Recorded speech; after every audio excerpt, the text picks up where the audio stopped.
కార్తీక పురాణం 29వ అధ్యాయం.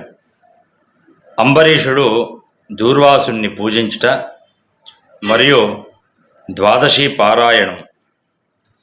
అత్రి మహాముని అగస్త్యుల వారితో ఈ విధముగా, సుదర్శన చక్రము అంబరీషునకు అభయమిచ్చి ఉభయులను రక్షించి భక్తి కోటికి దర్శనమిచ్చి అంతర్ధానమైన వైనమును గురించి చెప్పి తిరిగి ఇట్లు చెప్పుట ప్రారంభించెను. ఆ తరువాత అంబరీషుడు దూర్వాసుని పాదములపై పడి దండ ప్రణామములు ఆచరించి పాదములను కడిగి ఆ కడిగిన నీళ్లను తన శిరస్సుపై జల్లుకొని, ఓ మునిశ్రేష్ఠ, నేను సంసార మార్గమందున్న ఒక సామాన్య గృహస్థుడను. నా శక్తి కొలది నేను శ్రీమన్నారాయణుణ్ణి సేవింతును.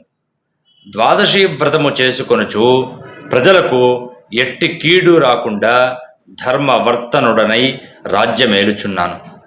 నా వలన నీకు సంభవించిన కష్టమునకు నన్ను మన్నింపుడు. మీ ఎడల నాకు అమితమైన అనురాగముండుట చేత తమకు ఆతిథ్యం ఇవ్వవలేనని ఆహ్వానించి తిని, కావున నా ఆతిథ్యమును స్వీకరించి నన్నును నా వంశమును పావనము చేసి కృతార్థుని చేయుడు. మీరు దయార్ద్ర హృదయులు. ప్రథమ కోపముతో నన్ను శపించినను మరలా నా గృహమునకే విచ్చేసితిరి. నేను ధన్యుడనైతిని. మీ రాక వలన శ్రీ మహావిష్ణువు యొక్క సుదర్శనమును చూచు భాగ్యము నాకు కలిగినది. అందులకు నేను మీ ఉపకారమును మరువలేకున్నాను. మహానుభావ, నా మనస్సంతోషముచే మిమ్మలను ఎట్లు స్థుతింపవలయనో నా నోట పలుకులు రాకున్నవి. నా కండ్ల వెంట వచ్చుచున్నటువంటి ఆనంద బాష్పములతో తమ పాదములు కడుగుచున్నాను. తమకు ఎంత సేవ చేసినను ఇంకనూ రుణపడి ఉంటాను. కావున ఓ పుణ్యపురుష, నాకు మరల నరజన్మ రాకుండా ఉండేట్లుగాను సదా మీ బోటి ముని శ్రేష్ఠుల యందును శ్రీమన్నారాయణుని యందును మనస్సు గలవాడనై ఉండునట్లుగా నన్ను ఆశీర్వదించుడు అని ప్రార్థించి, సహపంక్తి భోజనమునకు దయచేసి రండి అని చెప్పి ఆహ్వానించెను.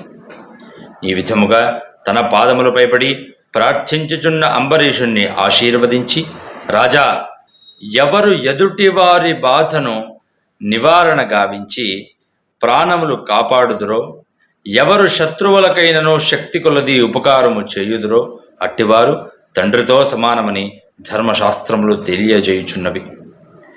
నీవు నాకు ఇష్టుడవు, తండ్రితో సమానుడైనటువంటి వాడవు. నేను నీకు నమస్కరించినచో నాకంటే చిన్నవాడు అగుట వలన నీకు ఆయుక్షీణం కలుగుతుంది. అందుచేత నీకు నమస్కరించుటలేదు. నీవు కోరిన ఈ స్వల్ప కోరికను తప్పక నెరవేర్చదును.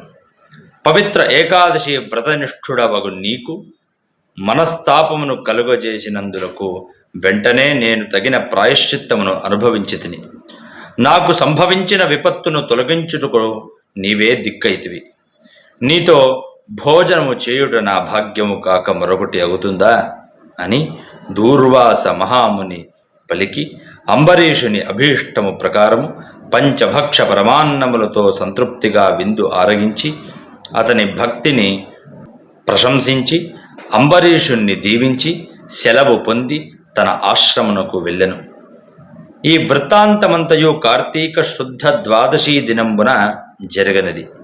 కావున ఓ అగస్త్య మహాముని, ద్వాదశి వ్రత ప్రభావం ఎంతటి మాహాత్మ్యము కలదో గ్రహించితివి గదా. ఆ దినమున విష్ణుమూర్తి క్షీరసాగరమందున శేషశయ్యపై నుండి లేచి ప్రసన్న మనస్కుడై ఉండును. కనుకొనే ఆ రోజుకు అంతటి శ్రేష్ఠత మరియు మహిమ కలిగి ఉన్నది. ఆ దినమున చేసిన పుణ్యము ఇతర దినములలో పంచదానములు చేసినంత ఫలము పొందును.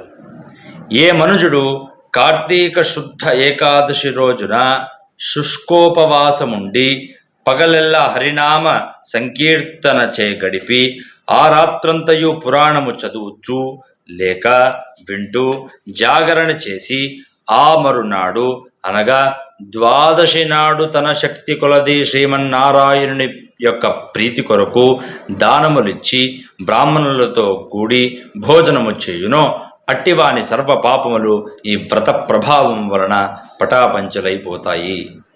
ద్వాదశి దినము శ్రీమన్నారాయణునకు ప్రీతికరమైనటువంటి దినము కనుక ఆనాడు ద్వాదశి ఘడియలు తక్కువగా ఉన్నను ఆ ఘడియలు దాటకుండగానే భుజింపవలేను. ఎవరికైతే వైకుంఠములో స్థిర నివాసం ఏర్పరచుకుని ఉండాలి అనేటువంటి కోరిక ఉండునో అట్టివారు ఏకాదశి వ్రతము ద్వాదశి వ్రతము రెండునూ చేయవలేను. ఏ ఒక్కటి కూడా విడవకూడదు. శ్రీహరికి ప్రీతికరమగు కార్తీక శుద్ధ ద్వాదశి అన్ని విధముల శ్రేయస్కరమైనది. దాని ఫలితము గురించి ఎంత మాత్రము సంశయించకూడదు. మర్రి చెట్టు విత్తనము చాలా చిన్నది అయినను అదే గొప్ప వృక్షమైన విధముగా కార్తీక మాసములో నియమానుసారముగా చేసిన ఏ కొంచెము పుణ్యమైనను అది అవసాన కాలమున యమదూతల పాలు కానీయక కాపాడుతుంది. అందులకే ఈ కార్తీక మాస వ్రతము చేసి దేవతలే గాక సమస్త మానవులు తరిస్తారు.